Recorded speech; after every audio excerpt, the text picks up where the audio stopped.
So our opening match, our opening news story this week, MJF just winning the AWA World Title. I don't know what how many times it has been now. I don't watch. This is only his second time. Yep. Oh, seems hard to believe. I'm a big fan of MJF. I don't actually watch his work on a regular basis because I'm just too busy. I don't pay that much attention to AEW in that sense. But I think MJF is remarkable. What I have seen of him over the past 5 or 6 years in AEW, I think he's. So I'm glad. I mean, I kind of think he's almost too big in a sense for AEW. You know what I mean? Like he should be main eventing WrestleMania, I think. But I'm glad he's champion. I don't even know who he beat. Who did he beat? Was it Samoa Joe or it was Samoa Joe, Hangman Page, and Swerve Strickland. It was a 4-way. Oh, okay, gotcha. I like all those guys. Again, I don't get to see very much of their work, but I don't know. What do you guys think? I mean, I've long been saying MJF should be AEW's champion. Yeah. And I think when Austin messaged me and told me, I said, "'Bout time." Yeah. I think AEW could really set themselves up for some major success here. Because if you think about it, they've laid the groundwork to have a great legendary heel versus a legendary face in MJF and Swerve Strickland. Those two could go at it and chase each other for the next 2 years. And fans wouldn't grow tired of it. To me, that this is the equivalent of printing money. The big thing is, and I'll throw it over to Austin after I say this, is can AEW booking do it? Can they do the right booking? Because it's just so simple. The story is right there. Everything is there. Can they book it right and really make some big dollars on this? Right. See, that's kind of the thing with AEW, unfortunately, is the guy wins the title, and then that was kind of the whole story for Tony. It was just him winning the title. He doesn't really the main problem with AEW's world champions as of late is they don't really set up the story afterwards for them. But with MJF winning the title, I think it's the right move. I feel like AEW is in a place right now where a heel being the champion is a lot better than a babyface being the champion because of how many guys that you can have chase. Eric said Swerve. I like the idea of Swerve. Hangman can get a one-on-one rematch finally. I think you build up to Swerve, Austin. Yeah. I'm just talking about opponents for him. I mean, I feel like Kenny Omega's name should always be there. I know he's not healthy at the moment, but when he does get healthy, he should be there. And the thing with AEW is when are they eventually going to make Will Ospreay their guy? And you mentioned health with Kenny Omega. I'm a huge Kenny Omega fan. I always will be a huge Kenny Omega fan. I think he is one of the greatest of all time to ever do it. I don't know if you can trust his health in a main event situation. And that's tough because he could do a great run with MJF. Will Ospreay, I think, is great. I think I would love to see Kyle Fletcher and MJF. You're gonna have to You're gonna have to do like a turn with Kyle Fletcher or MJF. One of them's gonna have to turn, but more than likely Fletcher. But I think there are a lot of good possibilities if AEW doesn't go ADHD booking and just decide let's okay, it's been 3 months. This is getting old. Let's go to the next guy. No, I think that MJF is the guy you roll the ball with. You build him as this monster heel, so that way when that babyface does beat him, in my opinion, Swerve Strickland, it is that much of a bigger deal. I see what you're saying, and MJF is one to kind of have those longer title reigns, right? I mean, his first AEW title reign, he had it for like 400 days or something like that. I think he's still the longest reigning AEW World Champion in history. Yes, I think Swerve could definitely be the guy to run with MJF. The only kind of reason I'm bringing up Will Ospreay is All In is back in Wembley Stadium. Austin, you would be more in tune with this than I would be. Is there been any new updates on Will Ospreay's health? Outside of what he's saying himself on Twitter, or whatever you want to call it now, X. Yeah, whatever. It's basically like he wants to be ready by like January, February. I just don't see that being a possibility because we're basically already in January right now.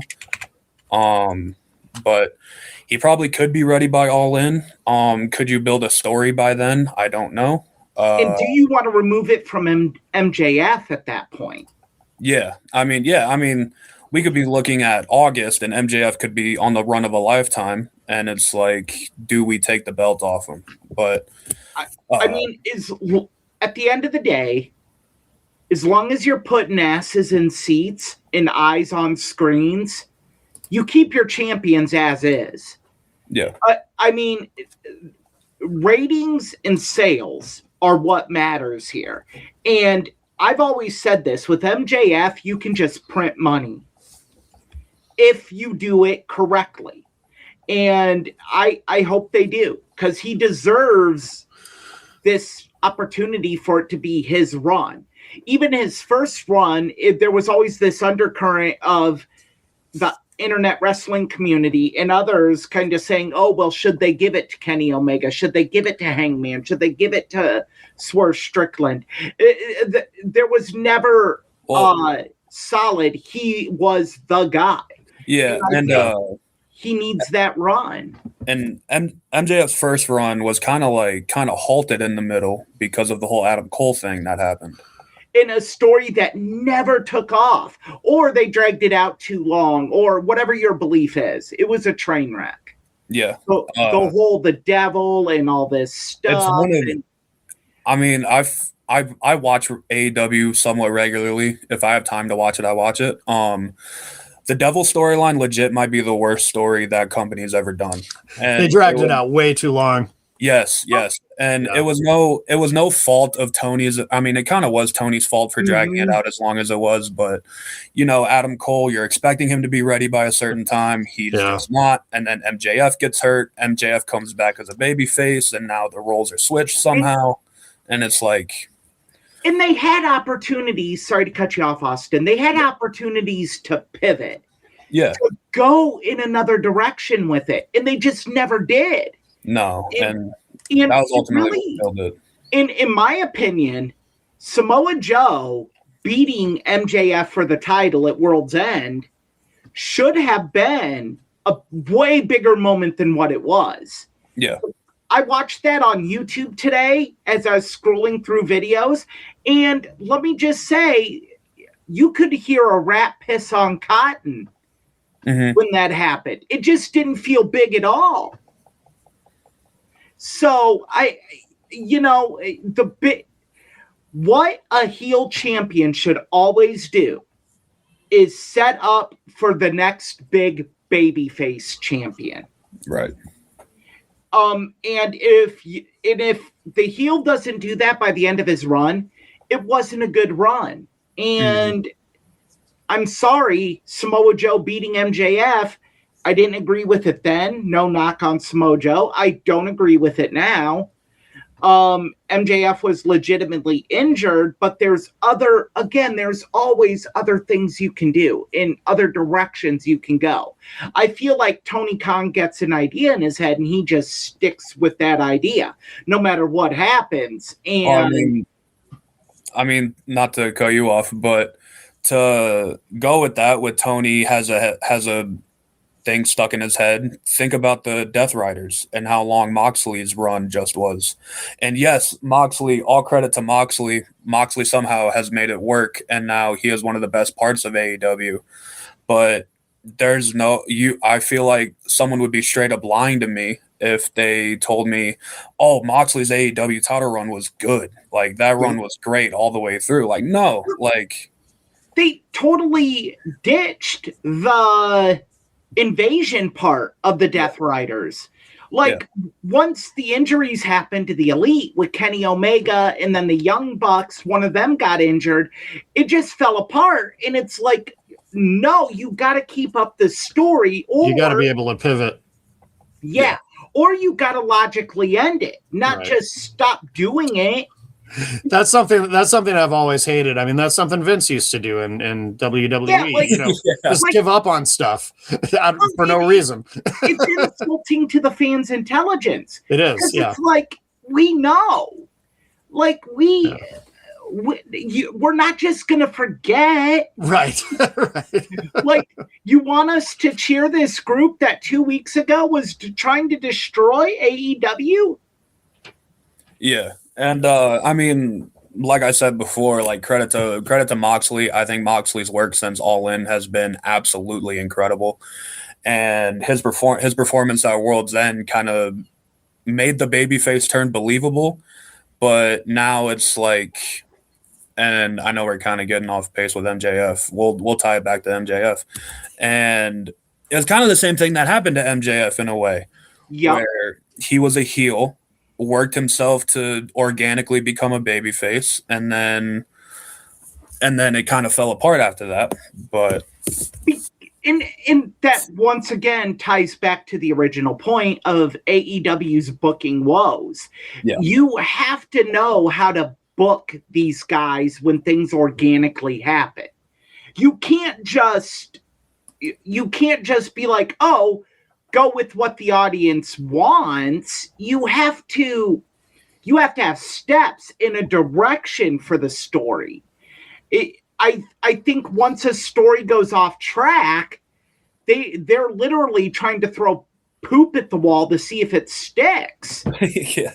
And no, that's why I've said this, and I've said this since AEW was probably 10 months old. You gotta have wrestling guys doing your booking. Guys that have actually been in the ring, guys that have actually been backstage, guys that know psychology and know how to not just work the audience for one event, but for 1 month, 2 months, 3 months, 4 months, all of that. And they have to be able to, they have to understand the concept of long-term episodic storytelling. Right. You can't just go. The way AEW books is like 1 week of TV is one episode, and then it's a new episode the following week. It's like they book it like it's an episode of The Twilight Zone. It's an anthology. It's one story. Oh, that story's over. New story next week. I kind of look at AEW's booking sometimes as in the WWE video games, they have a mode called Universe Mode, where it's basically you get to book a show however you want. You get fanboy booking. Yeah, you get to put any match together that you want. And I feel like that's what Tony does sometimes, where he's like, he looks at his roster and he goes, oh, these two could be a good match. And then they get announced on Dynamite or Collision or whatever. And it's like, okay, have these two ever interacted before a day in their life? No? Okay. Well, the match was how good. many times on this program have I said that's the problem with AEW? Oh, yeah. Yeah. And so it's refreshing to have someone else say it. Yeah.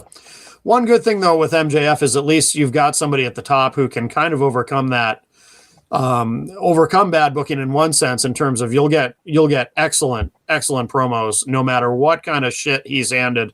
You'll get fantastic promos, and he will get he could get over a broomstick. Yes. So a guy like that, I think you keep the belt on him for as long as you can, because he does so much for the company. Yes. And absolutely.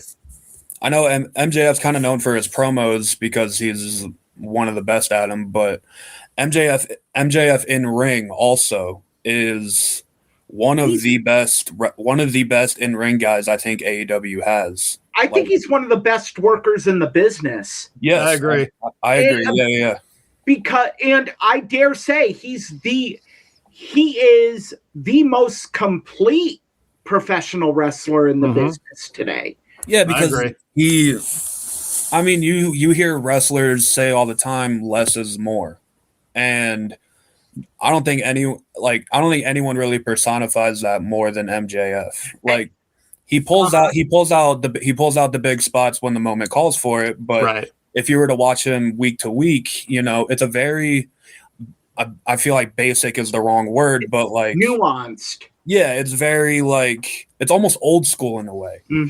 And like old school works in given the situation. He's even old school. He's probably he's the only professional wrestler that believes in kayfabe. Yes. And it works for him. Like, I very rarely have seen people, why doesn't he break kayfabe? Yeah. I read that and I'm like, why don't you shut the fuck up? Your opinions do not matter because they're wrong. MJF, his character should never break kayfabe. No, and I feel like I was trying to go back to if I've ever heard of him breaking kayfabe, and I don't think I have. Like, even like, he was even in character at his wedding. Yeah. Like public appearances, he's in character. On social media, he's definitely in character all the time. I feel like even if you ran into him in the street, he would be in character. Like, I assume if you know him personally, he's not like the big asshole that you see on TV. I would love it if he was. Yeah. There would be a part of me that would be like, you know what? I would love to have a friend like that. Yeah. That everyone's sitting around hanging out and they're like, hey, do you want to invite Maxwell over for this football game? And everyone unanimously, no. Yeah. He's an asshole. Yeah. I would love it. I'd be the one to say sure. Yeah. The thing that really makes me respect MJF too, well, I like everything about him, but when he had the Iron Man match with Daniel Bryan, and to see these guys, or I'm sorry, Bryan Danielson, I apologize at that point, and to see these guys not only manage to, because there's always that challenge, they got to fill an hour.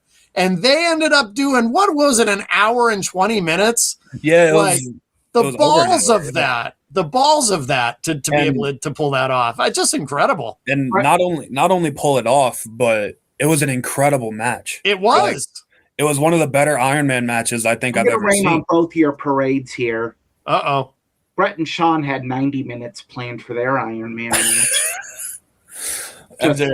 MJF and Bryan was the better match. No! I would say so. Yeah, I would say you're wrong. I'm going to agree with Austin. What?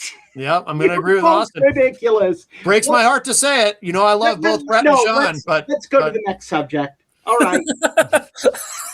We're not.